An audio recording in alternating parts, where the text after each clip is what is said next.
गिरेगा या नहीं, गिरेगा या नहीं। किसी नगर में तीक्ष्ण विषाण नामक एक सांड रहता था। एक दिन कुत्तों ने उसे खदेड़ा तो वो भागता हुआ एक वन में बहती हुई पहाड़ी नदी के समीप पहुंच गया। उसने नदी के तीर पर मरकतमणि के समान हरी हरी दूबों का विशाल क्षेत्र देखा तो सोचने लगा, इन मनुष्यों के बीच रहना कितना कठिन है। जिसे देखो वही तेरा मेरा करके हर वस्तु पर कब्जा किए हुए है।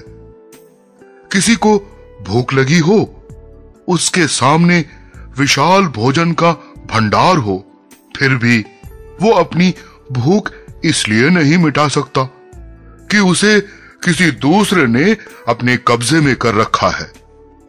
यहां वन में कभी बंटवारा नहीं होता। अच्छा है कि मैं यहीं रह जाऊं।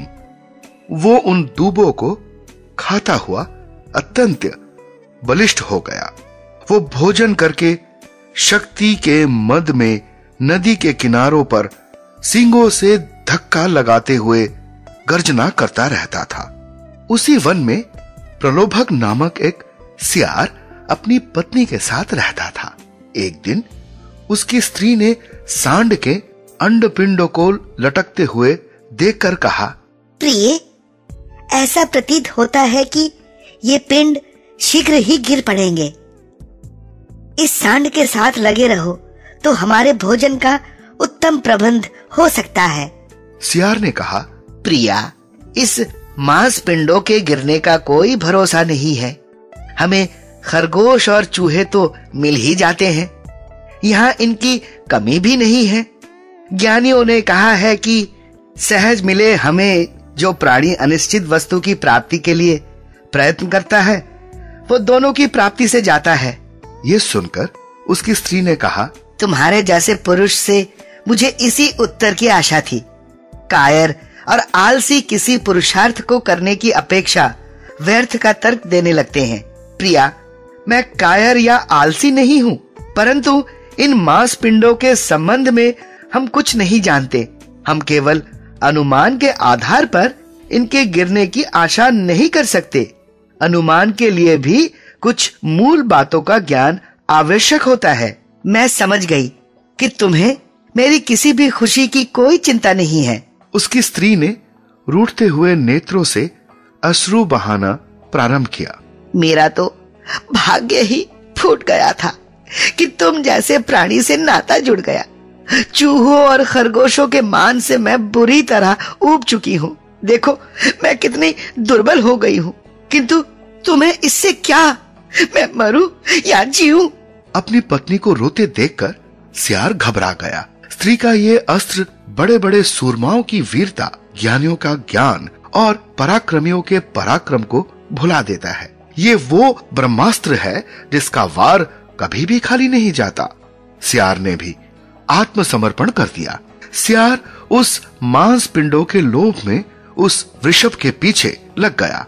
वो जंगली वृषभ जिधर जाता, सियार उसके पीछे लगा रहता। वो छोटे छोटे जीवों को मारकर अपनी क्षुधा को शांत करता था और वृषभ की निगरानी करता था। यद्यपि उसे ये कार्य मूर्खतापूर्ण ही लगता था, तथापि पत्नी के वश में आया पुरुष ज्ञान रहते हुए भी मूर्खतापूर्ण कार्य करने के लिए विवश होता है। धीरे धीरे 15 वर्ष व्यतीत हो गए। सियार बूढ़ा हो गया तो वो थक कर वापस घर लौट गया।